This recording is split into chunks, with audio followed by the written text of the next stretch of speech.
All right, hello, welcome back to World History. Mr. Payne here, going to talk to you guys a little bit about kind of the political situation that we find during the first half of the 19th century. We've talked a lot about how industrialization has started to make an impact and what role that had on people's lives. Now we're going to talk about a little bit more of the broader scope political implications of who was ruling and what their lives look like. So I'm going to pull this up and we will get started with going through here. All right, so there's a couple of key terms that you're going to want to know. And when we use them today, they're a little bit different than how they were used, I guess, in reference to like this time period that we're talking about. So just keep that in mind as I use these terms throughout the rest of the lesson, that I'm not necessarily referring to like the same stuff that you maybe hear about current political trends. So there's kind of two terms. One is liberal and the other is constitutional monarchy. Now, liberal means something completely different than it does today that I'm using in this context. Typically, when I'm going to refer to liberal the rest of this lesson, I'm referring to people who believe in the ideology of liberalism or classical liberalism. This is kind of like the application of all the Enlightenment principles that we've talked about before. So limited government, individual rights, the protection of liberty above all else. All those ideas are kind of liberal ideas in the terms of the classical sense or their original meaning. So that's what I'm referring to when I use the term liberal. When I use conservative, usually that's what I'm referring to as a constitutional monarchy or like kind of the old ways of doing things. So it's not necessarily the, you think of the conservative movement today, where you have different political parties aligned that way. It's more about doing things the old way. And in this context, it's relying on kings and queens before you rely on elected government. So that's kind of the key part there. The other key term that is not up here yet is, well, it's right here, is nationalism. Nationalism is this idea that you guys probably are very familiar with. In America, a similar word is the idea of patriotism. So it's like taking pride in the country that you come from. And that's what a lot of, the movements that we're going to talk about today kind of tie back to the idea of nationalism and people having nationalism for their country and how that affected the way that they dealt with their government. So the first thing is that this lesson is kind of divided up into two parts. The first part is the revolutions of the 1830s, and the second part is the revolutions of 1848. So in the 1830s, we're going to talk about a couple of different revolutions and how they ended, who they were against, who was involved. And then we'll do the same thing with the revolutions of 1848. So start off with in France, which this is after the first French Revolution or the revolution of 1789. We're now about 40 years ahead of that time. And Charles of France is ruling England. So the first French Revolution, we saw that Napoleon Bonaparte kind of takes over and things do not go so well for most of the people involved. And so what they end up doing is restoring the monarchy. Now, Charles X was one of these subsequent rulers after this time period. And he starts trying to crack down on some of the liberties of the people. So taking away voting rights and taking away some of the legal rights of the middle class. So in response to this, liberals, or people who believed in Enlightenment principles, overthrew Charles X. Now, what they tried to set up then is a constitutional monarchy. So this is using the idea of monarchy where they still rely on those particular forms of government where a king or a queen is in charge, but they also have a written constitution, which means that the government has certain rules that it has to follow. The guy that was put into place was a guy named Louis Philippe, or Louis Philippe. Again, French names are hard to do, so we'll leave it at that. He was actually a cousin of Charles, so there was somewhat of a family rivalry that was being displayed in this instance. So he was somebody who was actually put into place after this. And the reason why they did it was because they wanted to ensure that individual liberties were not going to be trampled upon. And they did that by creating a constitutional monarchy.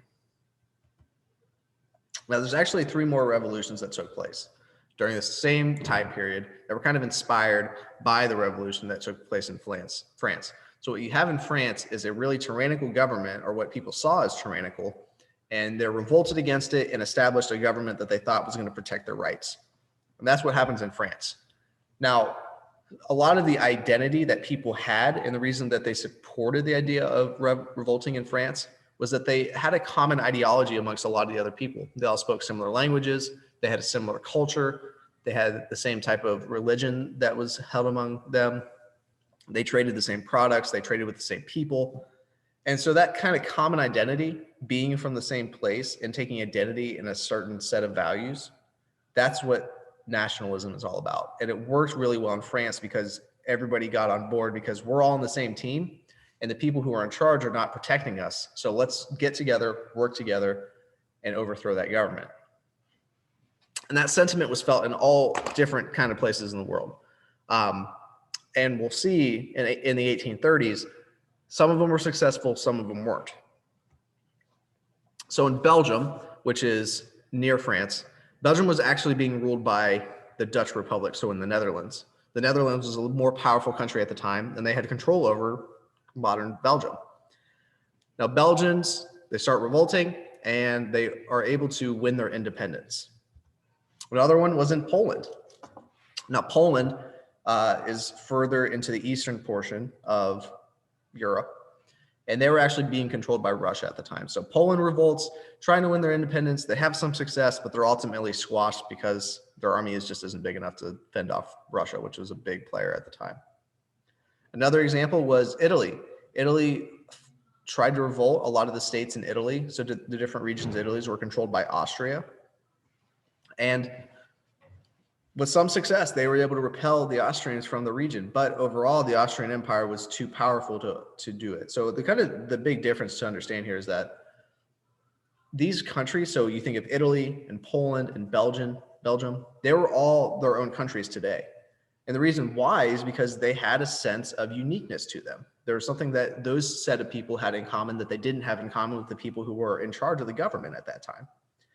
So that's kind of where this idea of beginning nationalism comes from. Even though if you lived in Italy, you didn't identify as an Austrian, you identified as Italian. If you lived in Poland, you identified as a Pole and not a Russian. So that's why these people started to come to work together.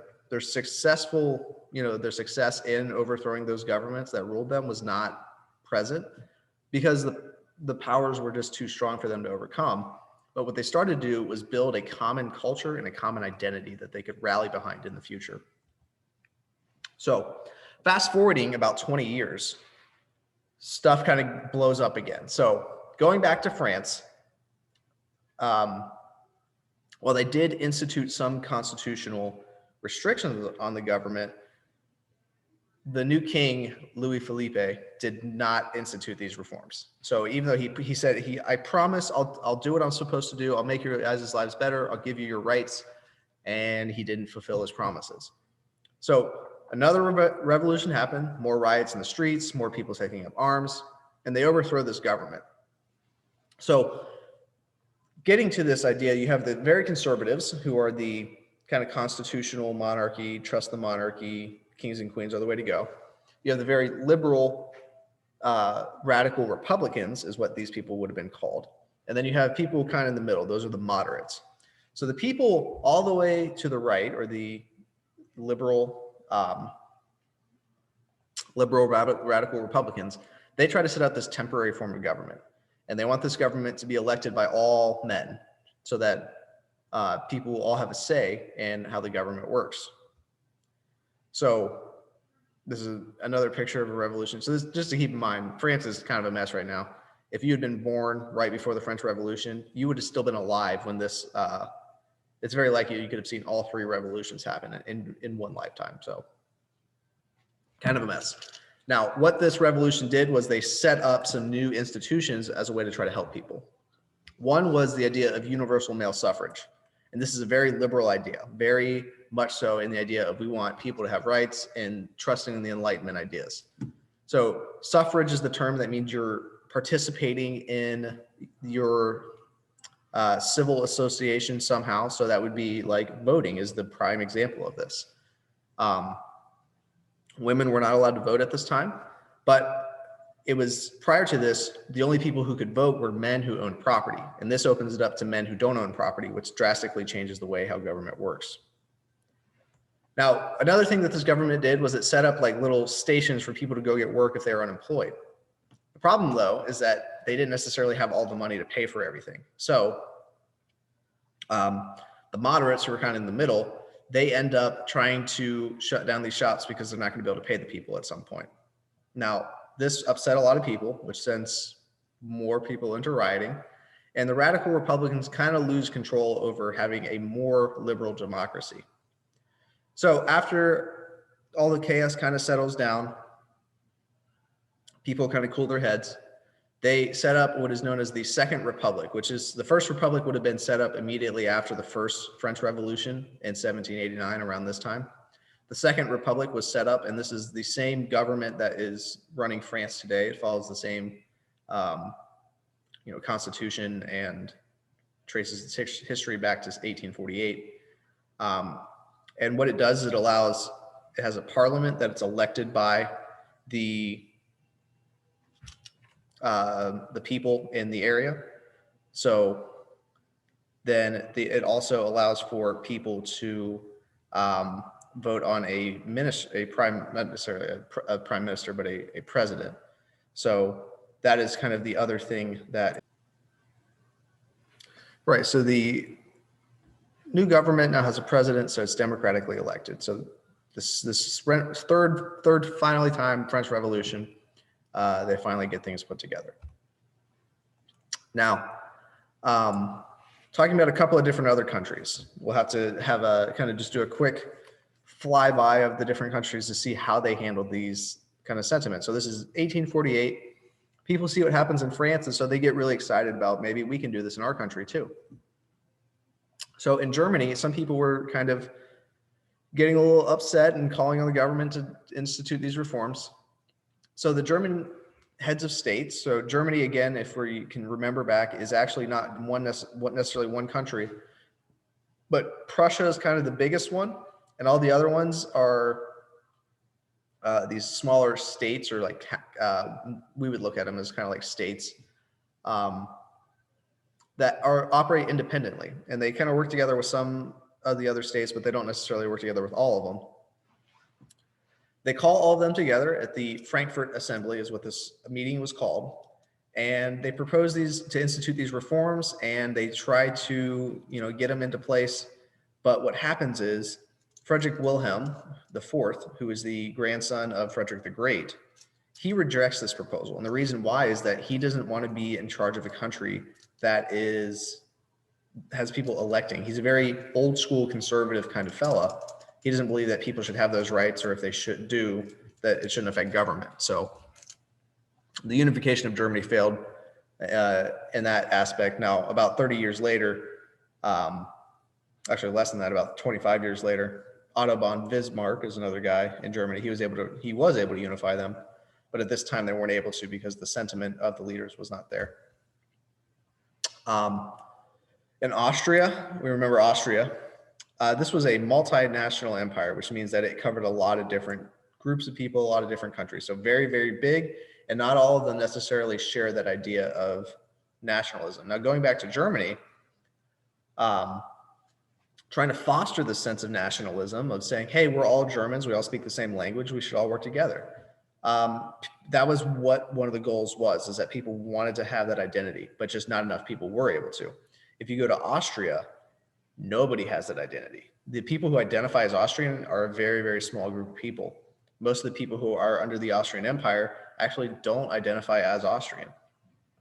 Now, because of this, revolutionaries are able to gather a lot of support within their specific regions. So in Hungary, in the Czech region, in Slovakia, in Italy as well, they were all able to kind of garner enough support from their neighbors to say, hey, we have a common identity and a unique identity that's different than the people who are ruling us.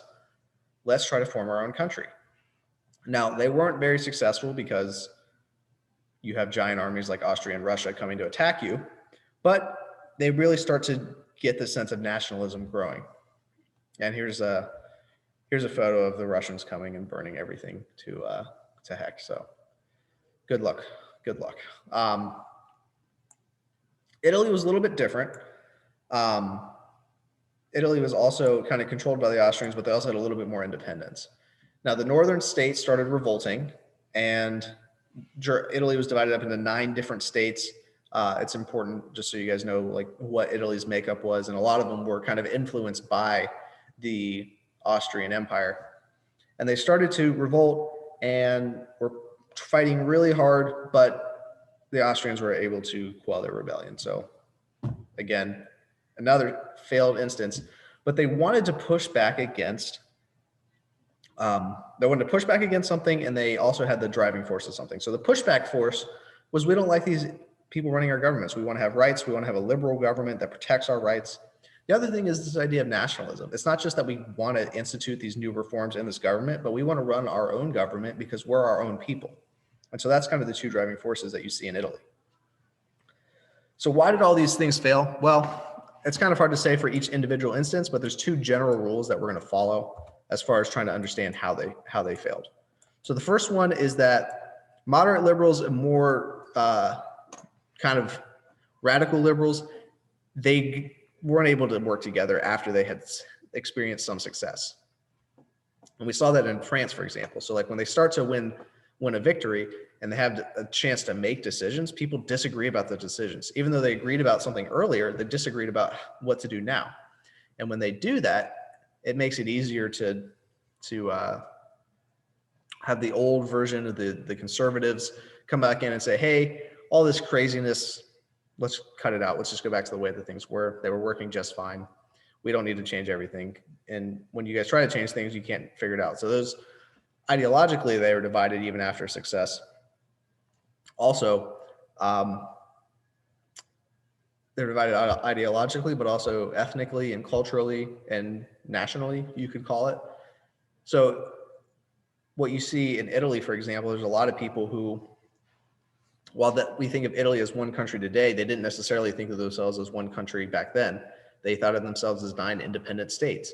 And those 9 independent states, even though they started to have success fighting back the Austrians, they started making decisions that were only in the interest of their own state rather than the 9 states as a whole. So when these people who used to be on the same side are now fighting with each other, it makes it a lot easier for the old empire to come back in and stomp them. So that's a lot of information, a lot of specific examples, but there's 2 key things to remember. One is that this idea of liberalism that had started with the Enlightenment, and we see in the American Revolution and glimpses of it kind of sporadically throughout the rest of the world, are now being spread widespread. So using the word spread a lot, but you see it all over the place, and people are looking for rights, they're looking for opportunities. And especially now that we're in the Industrial Revolution, there's a lot of people who can't just live off in the country by themselves and not really be affected by anything. People are affected by this stuff all the time. The other aspect is nationalism. And not only do they want to see these reforms put in place because they're trying to identify their rights and their lives are not going well and they want their lives to improve and they see the Enlightenment as a way to make their lives improve, they also share this common identity with a whole lot of people who are experiencing the exact same thing at the exact same time. And so nationalism is the idea that we're going to take our common themes together and we're going to build a country of common neighbors with common values. So liberalism and nationalism, that's a whole part of this lesson. Thank you guys for stopping by, and I'll see you next time.